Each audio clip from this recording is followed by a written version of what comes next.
A very warm welcome, children, to another chapter of class 7th, Reproduction in Plants. Right? So, if you look around you, children, you will find a world of greens. Right? Isn't it? Green colored trees, green colored shrubs, herbs, runners, creepers, climbers. It's a beautiful world of green. Have you ever thought that why you keep on watching new plants to grow? You must have seen the farmers growing new crops in the field. You must have seen that every season your mama or your gardener they put new seeds to grow, new flowering plants to grow, isn't it? So, how does it happen? How do we get new plants? So, we will begin with the meaning of the word reproduction. Reproduction, किसी चीज़ का बार बार production is reproduction, है ना? तो उससे क्या फ़ायदा होता है? कंटिन्यूटी ऑफ द स्पीशीज़ बनी रहती है. भाई एक सीज़न आपको आम खाने को मिला, बड़े टेस्टी थे. अगले सीज़न भी you want the same kind of tasty mangoes. So the farmers reproduce, right? Every year, every season, they reproduce new flowers, they reproduce new crops, pulses, etc. Now we will study about modes of reproduction. Like plants are also green, isn't it? And in a plant, there are stem, leaves, roots, and flowers. Flowers, you must have seen that flowers grow, then the petals drop, and ovary swells, it becomes a fruit, and inside the fruit, there are seeds. But you must have also seen that if there is a money plant, एक money plant का पौधा है, and you just break the stem from the node and you put it into the soil and you will get another money plant, है ना? So we can say that there are two types of reproduction that take place, and they are asexual reproduction and sexual reproduction. Asexual reproduction, where only one parent is required and the reproduction takes place without the seeds.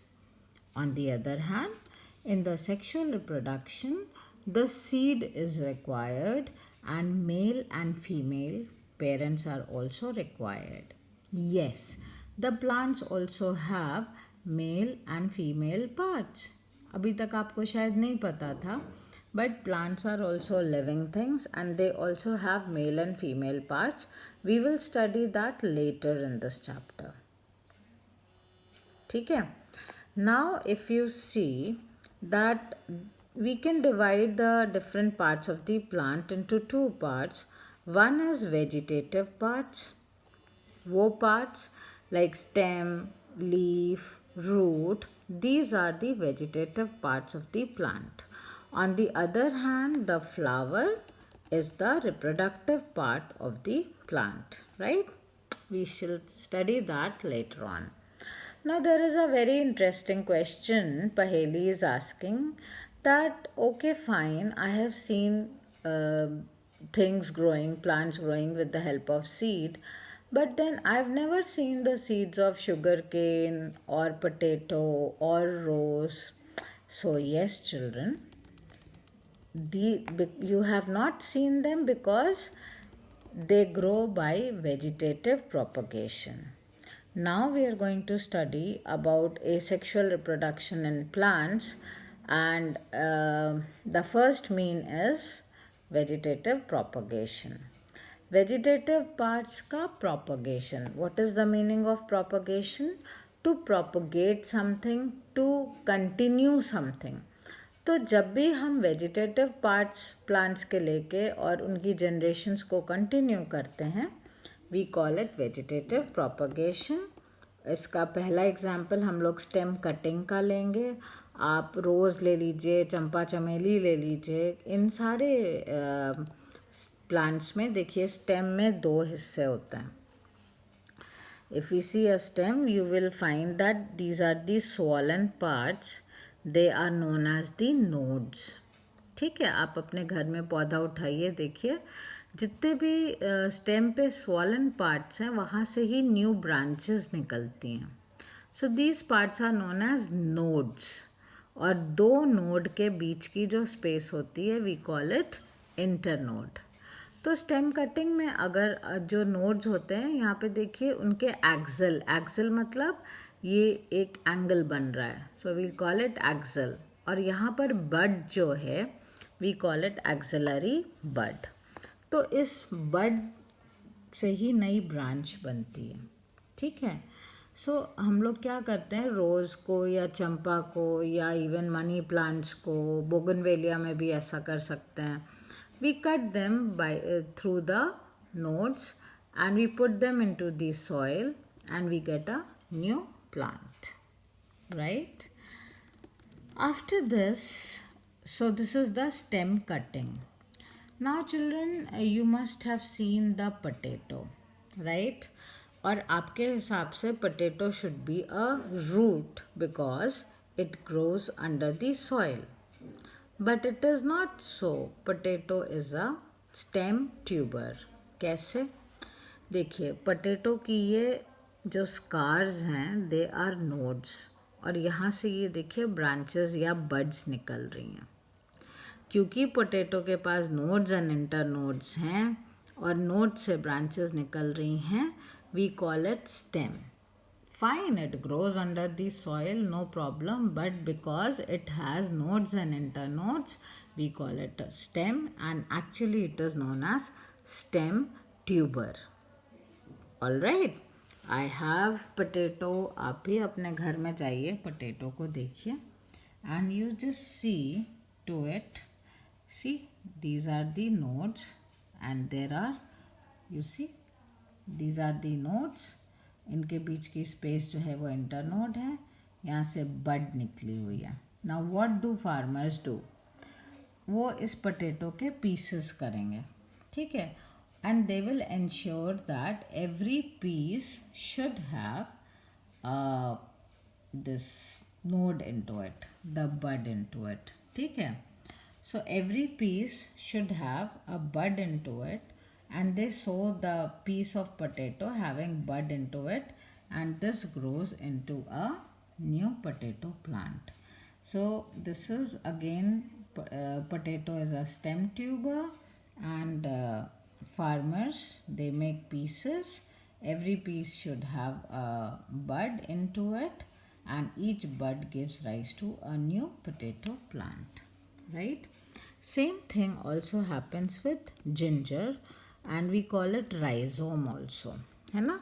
Ginger is also, it grows under the soil, but it is a stem only because आपने ginger भी मेरे पास है. ये देखिए ये क्या है, ये जो लाइंस हैं ये नोड्स हैं. इन नोड्स से आप देखिए बल्ब्स निकली हुई हैं, राइट. सो इनको भी अगर आप काटोगे नोड से और इस ये जो बड्स निकली हैं इनको ज़मीन में लगा देंगे, every bud will give rise to a new ginger plant.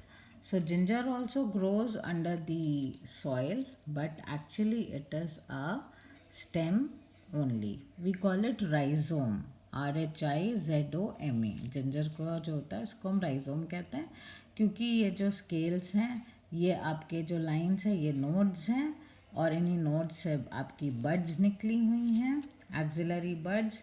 और इसको ही अगर हम ज़मीन में डालेंगे we will get a new plant. So it is a stem rhizome, right. Let us move further in the vegetative propagation. Okay, next we have is bryophyllum. आपने अजूबा की पत्तियाँ देखी होंगी. ये ब्रायोफिलम है. मेरे पास इसका मिनिएचर है, मैं आपको दिखाती हूँ. जो ये लीफ मार्जिन है, ठीक है, सुबेरे मैं आपको फ़ोटो दिखाऊंगी जिसमें छोटे छोटे लगे. आई have a miniature bryophyllum in my house, तो वो मैं आपको दिखाती हूँ. इसकी लीफ मार्जिन पे है ना ये छोटे छोटे मार्जिन में छोटे छोटे प्लांट्स निकलते हैं और ये जब ज़मीन में गिरते हैं तो ये रूट्स निकालते हैं and we get a new plants through them. ठीक है. सो ये लीफ मार्जिन से होता है. Example is bryophyllum. Leaf is also a vegetative propagation. If you see this plant, आप देखिए ध्यान से. I have it. ये जो लीफ मार्जिन दिख रहा, ये सब में नए नए छोटी छोटी सी लीव्स आएंगी एंड यहाँ पे आनी शुरू भी हो गई हैं. देखिए. एंड ये नॉचेस में से निकल रहे हैं and all these margins, they will give rise to a new bryophyllum plant. Tomorrow I'll give you a clear picture of it. ठीक है. But this is a bryophyllum plant. ठीक है. So what is the advantage? Now Bujo is asking definitely a very valid question that what is the advantage of vegetative propagation?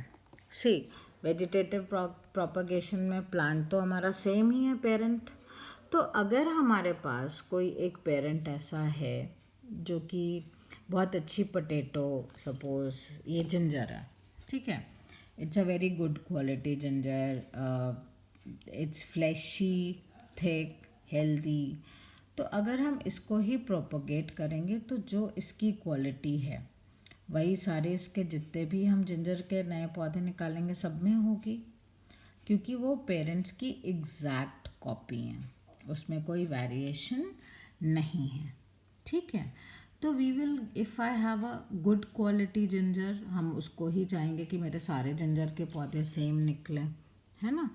तो vegetative propagation में we get the same exact copy of the ginger plant और any plant, है ना. If I have a nice rose tree, मैं नहीं चाहती हूँ कि उसमें सेक्सुअल रिप्रोडक्शन हो जिससे वेरिएशन आए. मैं चाहती हूँ कि नहीं, ये जो रोज़ हैं मेरे, ये ऐसे ही होता है ना, खूबसूरत वाले अच्छे बड़े साइज़ के फ्लावर निकलें इसमें से, है ना. तो क्योंकि पेरेंट की एग्जैक्ट रेप्लिका होता है वेजिटेटिव रिप्रोडक्शन में, इसलिए दैट फार्मर्स या हॉर्टिकल्चरिस्ट, फ्लोरिस्ट जो होते हैं वो जो if they have a good quality plant, वो उसको ही वेजिटेटिव प्रोपगेशन से प्रोपगेट करते हैं, आगे बढ़ाते हैं, मल्टीप्लाई करते हैं. क्योंकि उनको भाई इकोनॉमिकल बेनिफिट चाहिए, उनको फ़ायदा चाहिए, उन्हें कमाई करनी है. तो अगर अच्छे फ्लावर्स हैं, अच्छी बड्स आएगी, फ्लोरिस्ट है ना, बड़े बड़े फ्लावर्स हैं, माली है या नर्सरी वाले हैं, है ना, उनको क्या चाहिए कि क्लाइंट आए और वो अच्छे पौधे लेकर जाए, उनकी सेल अच्छी हो. तो उसी तरीके से अगर कोई बढ़िया आम का पेड़ है, बड़े अच्छे मीठे आम आते हैं, है ना. तो आम की तो स्टेम कटिंग नहीं लगती है, चलिए वो तो सीड्स की बात हो गई, बाद में करूँगी मैं. बट बेसिकली पटेटो है, लेट्स टेक दैट, है ना, गुड क्वालिटी पटेटो है, छोटे छोटे नहीं हैं, बड़े आलू हैं जिनके मार्केट में दाम ज़्यादा मिलेंगे. तो ऑब्वियसली फार्मर तो उसी आलू के ही पीसेस लगाएगा ताकि सारे आलू ऐसे ही बड़े बड़े हों और he gets a good money in the market. ठीक है. तो वेजिटेटिव प्रोपगेशन का ये फ़ायदा होता है कि क्योंकि वो पेरेंट की एग्जैक्ट रेप्लिका होते हैं, इसलिए जो इकोनॉमिकल या कैश क्रॉप्स होती हैं जिनसे हमें पैसा मिलता है, उसमें फार्मर्स चाहते हैं कि वेजिटेटिव प्रोपगेशन हो. So children, today we will study till here, and in my next lecture I'll continue with the budding and other kind of vegetative propagation in plants. All right. Thank you very much.